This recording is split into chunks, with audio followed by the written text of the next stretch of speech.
Chapter 12. The End of the Journey.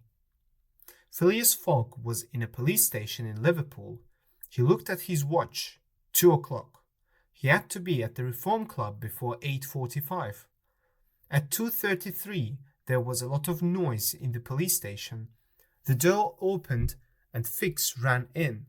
He was red in the face. "Mr. Fogg," he cried, I'm very sorry. A mistake, my mistake. We have the Bank of England thief in prison. I was on the ship, so I didn't know." Then Phileas Fogg moved quickly for the first and last time in his life. He hit Fix very hard. Fix fell on the floor and stayed there. Passepartout and Aouda came in, and they all went quickly to Liverpool railway station. The London train wasn't there. They were too late. Phileas Fogg paid for a train. They were the only people on it. But when the train arrived in London, the clock showed 8:50. Phileas Fogg was 5 minutes late. Aouda and Passepartout were unhappier about the bet than Phileas Fogg. This fine man had £20,000 with him at the start of the journey, and now he had £1,000. He also had £20,000 in Baring's Bank, but he had to pay it to his 5 friends in the Reform Club. At home in Savile Row, Phileas Fogg stayed in his room all day. He thought about money and made plans. At 7:30 in the evening, he came down and spoke to Aouda. He was not sad and he was not excited. He looked at Aouda and smiled.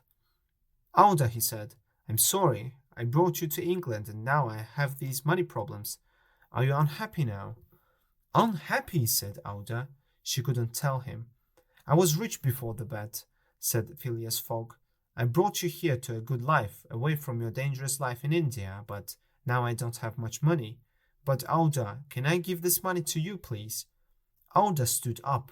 "I don't want any money, but I want to be with you. I want to be your wife. Please ask me." She gave him her hand. Phileas Fogg looked into her beautiful eyes. There was love in them. "You know?" he asked. "Do you know that I love you?" "Yes," she said. Phileas Fogg called Passepartout and he came quickly.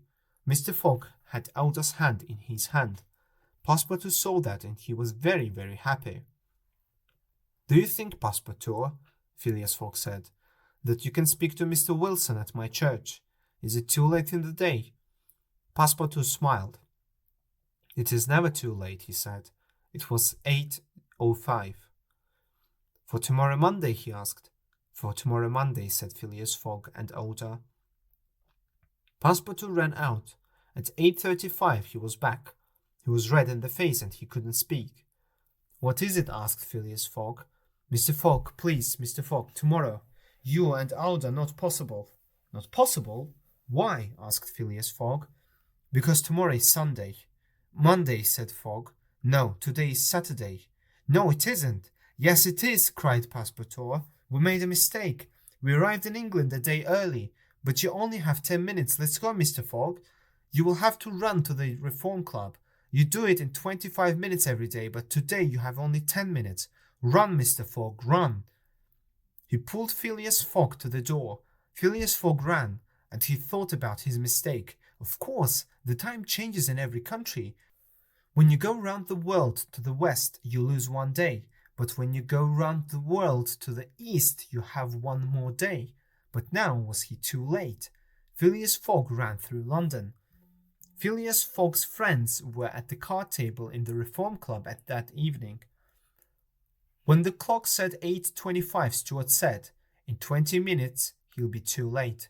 The last train from Liverpool arrived at 7:23, and the next one arrives at 12:10. We're going to win our bet. Nobody said anything. They weren't really happy. They didn't really want to win the bet.